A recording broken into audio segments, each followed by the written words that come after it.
Welcome back to Friday Night Live in our Des Moines Imports radio studios with the largest selection of Kia, Mitsubishi, Suzuki, and Saab.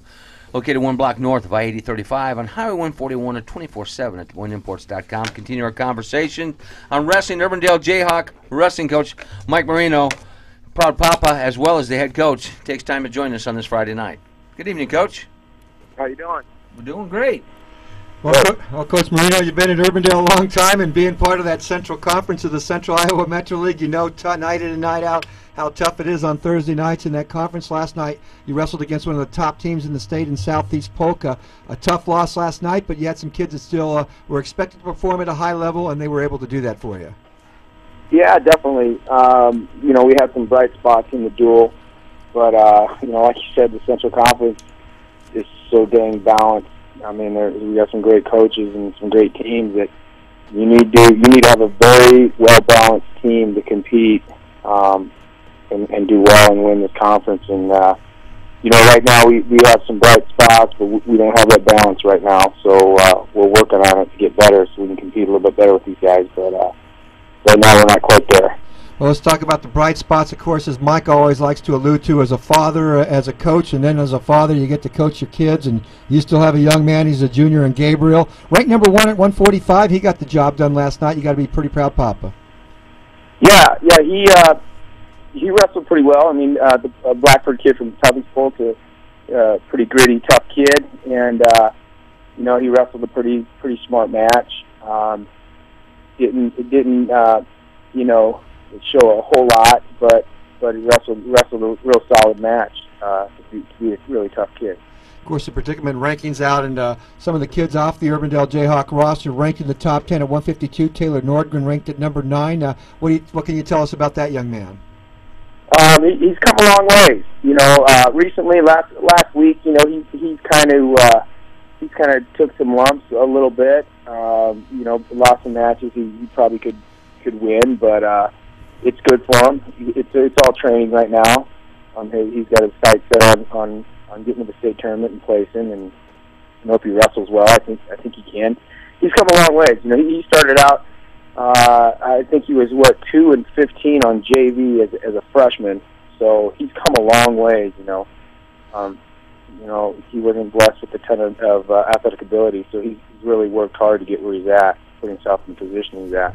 Well, if I remember right, this young man, the school he's at, doesn't have a wrestling program. I think Jesse South attends Des Moines Christian, but ranked number 5 as he wrestles for you. You got to be pretty happy that young man's on your roster. Oh yeah, definitely. Jesse's been a great kid to have in the room. He's obviously a very good athlete. But it's just he's a great kid. He's an even better kid than he is an athlete. And his dad's one of our assistant coaches, and just really great people to have around the kids. Well, I got to ask you, because he's got a doctor in front of his name, but the athletic director there, Bill Watson, you got to... Don't call him doctor. Come on. He's Billy Watson to me. He's going to always be Billy Watson. What is this with the doctor thing, though, Coach? Well, he got his doctorate. You know what? I'm struggling with that, too. And I hope you don't think I'm being disrespectful, but it's hard for me to get used to calling him doctor. But I suppose I better... Since he is my boss, I better start getting used to that. I'm proud of him. I'm an old man. I've known him since he was a kid, fresh out of the academy, and has been just tremendous success story. But I'm sorry, he's still little Billy Watson to me. Not Dr. Bill Watson or William Watson. Well, yeah. But I don't work for him. Being my boss, I'm going to have to call him if he wants me to call him. Yeah. Tell him Rickard called him Billy on there. He may not like that too No, well. He did have a request for me, though, Coach Mike Moreno. He said that area code that I was given to call you at, that's a Clarinda area code. When are you going to get a Des Moines cell phone number? It's too much of a pain. It's too much of a pain. And I guess I just can't get rid of my Southwest Iowa roots. I got to keep a piece of it, I guess. I hear you. Well, Coach, we appreciate you coming on tonight. I know you've had some outstanding success there at Urbandale. You're going to have some individual kids, no doubt, having that success again as they make that trek to the Wells Fargo Arena in that great wrestling tournament here in the state of Iowa. You bet. Hey, thanks a lot. You need to come down next week and check out the Ed Winger tournament. It's going to be lots of fun. Hey, what you really need to do is our buddy Brad Bjorkren, tell him to get those pencil necks in the room once a week to toughen them up. Yeah, we debate that kind of stuff all the time. We have a lot of fun with it. All right, man. Have a great weekend. All right, thanks a lot. All right. Oh.